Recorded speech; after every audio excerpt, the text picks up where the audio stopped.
Assalamualaikum warahmatullahi wabarakatuh. Ya, di sini saya akan mempresentasikan sebuah PPT yang berjudul Konsep Dasar dan Landasan Teologis Fikih Mawaris. Ya, pertama-tama marilah kita panjatkan puja dan puji syukur kehadirat Allah Subhanahu wa taala dengan lafaz Alhamdulillahirabbil alamin. Sholawat serta salam kita tidak lupa curahkan kepada junjungan kita yaitu Nabi Muhammad SAW, di mana ia telah membawa dari zaman jahiliyah menuju ke zaman yang bercahaya atau penuh dengan ilmu. Ya, di sini saya akan menyampaikan tentang konsep dasar dan landasan teologis fikih mawaris. Yang kami hormati Bapak Dosen Zainal Arif Pujiwantoro, Magister Pendidikan.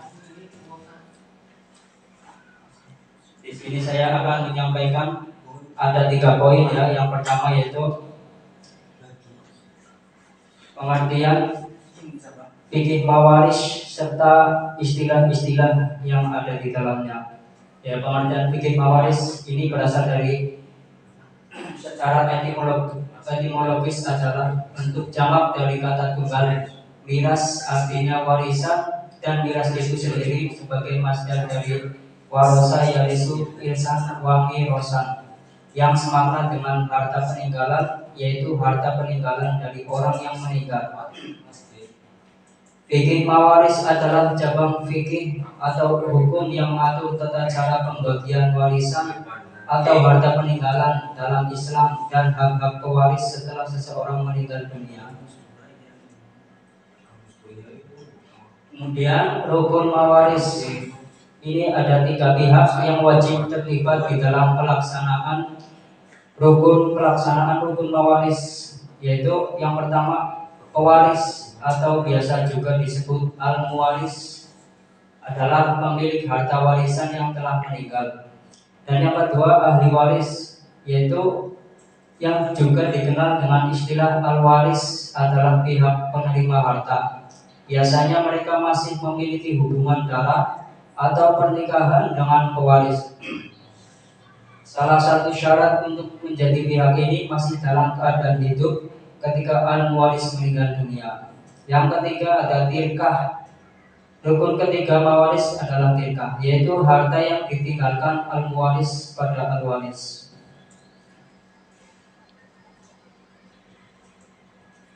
Beberapa istilah dalam fikih mawaris. Yang pertama yaitu al-fard, yaitu bagian yang telah ditentukan syarat untuk ahli waris baik melalui nas maupun ijma seperti setengah atau seperempat dan yang lain-lain. Kedua, as-sahmu, yaitu bagian yang diberikan kepada masing-masing ahli waris dari pokok masalah atau jumlah ahli waris. Yang ketiga ada at-tirkah, yakni sesuatu atau harta yang ditinggalkan oleh mayit baik berbentuk uang, benda atau yang sejenisnya. Yang keempat ada al-nasab, yakni status ayah atau yang bernasab melalui keduanya.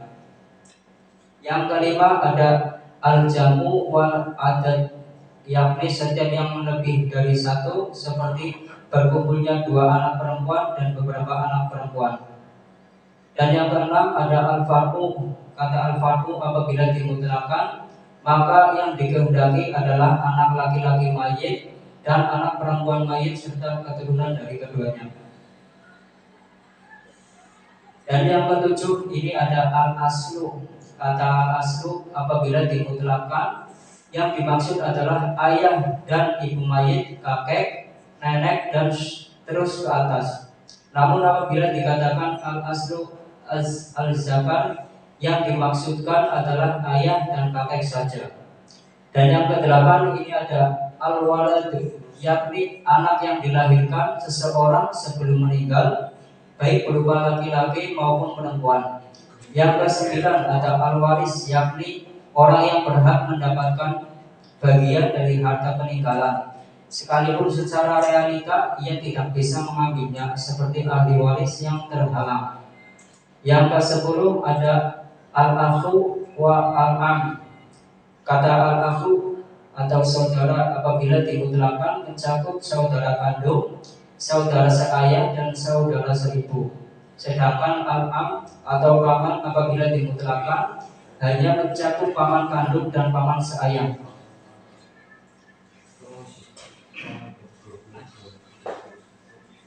Yang ke-11 ada al-asobah, yakni ahli waris yang tidak memiliki bagian yang ditentukan dengan jelas oleh syarat. Dan al-asobah bin nafs, di al-nafs adalah laki-laki yang nasabnya tidak termasuk terhadap mayit perempuan. Dan yang ke-12 ini ada al-idla, yaitu hubungan kepada mayit. Hubungan kepada mayit ada dua macam. Hubungan secara langsung seperti ayahnya mayit, ibunya mayit, dan anaknya mayit. Dan hubungan dengan perantara seperti cucunya mayit dan kakek. Dan yang terakhir ada al-mayit, yaitu orang yang ruhnya keluar dari jasadnya.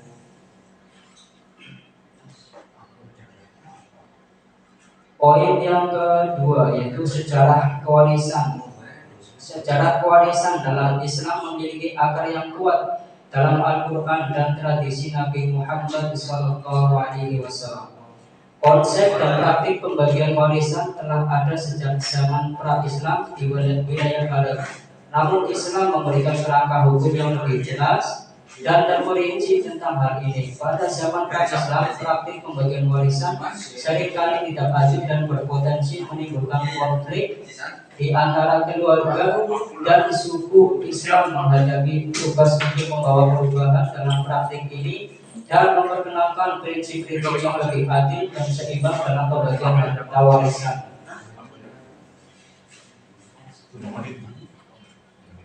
Dalam Al-Quran terdapat beberapa ayat yang secara langsung atau tidak langsung membahas masalah warisan.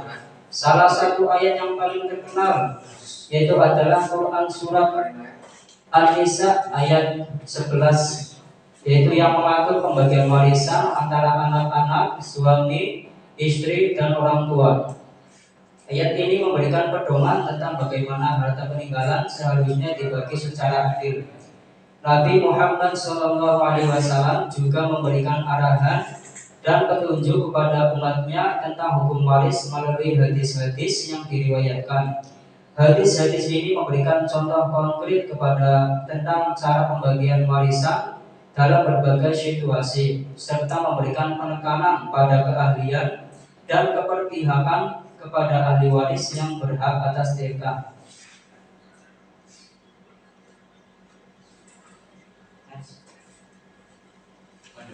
Seiring berjalannya waktu, para ulama dan ahli hukum Islam melakukan ijtihad atau penalaran hukum untuk mengembangkan lebih lanjut konsep dan ketentuan fikih mawaris.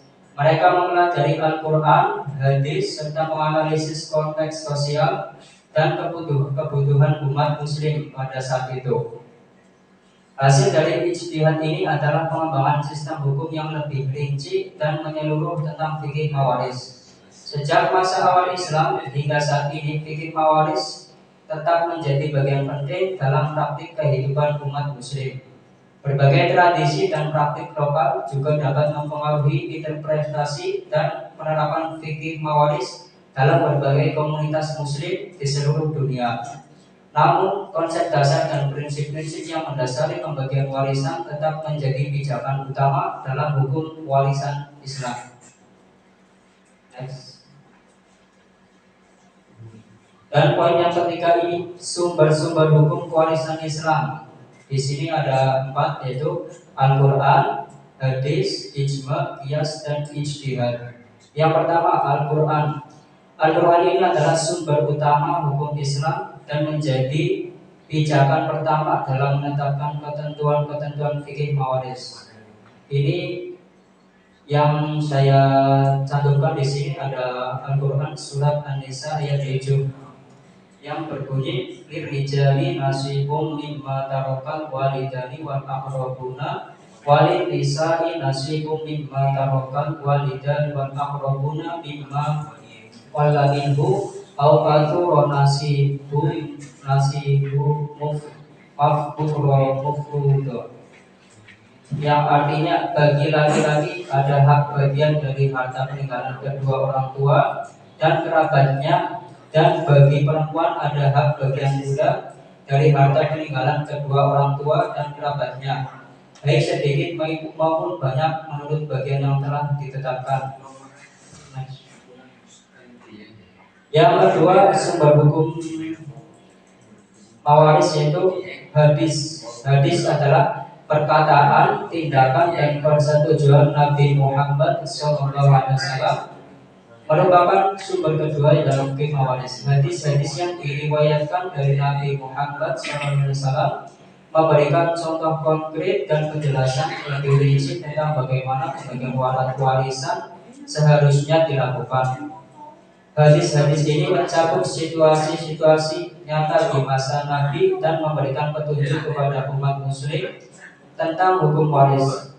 Di antaranya sabda beliau yaitu al-haqqul faraidu bi ahliha fama baqiya fa huwa li aula rajulin zakaya, yang artinya berikanlah harta warisan kepada orang yang berhak menerimanya, sedangkan sisanya untuk kerabat laki-laki yang terdekat.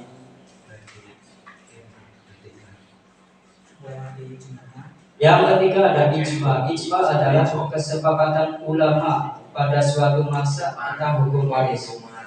Ketika terjadi kesepakatan umat muslim yang luas dan berkelanjutan terhadap sesuatu masalah hukum waris, maka hal itu dianggap sebagai sumber hukum yang sah.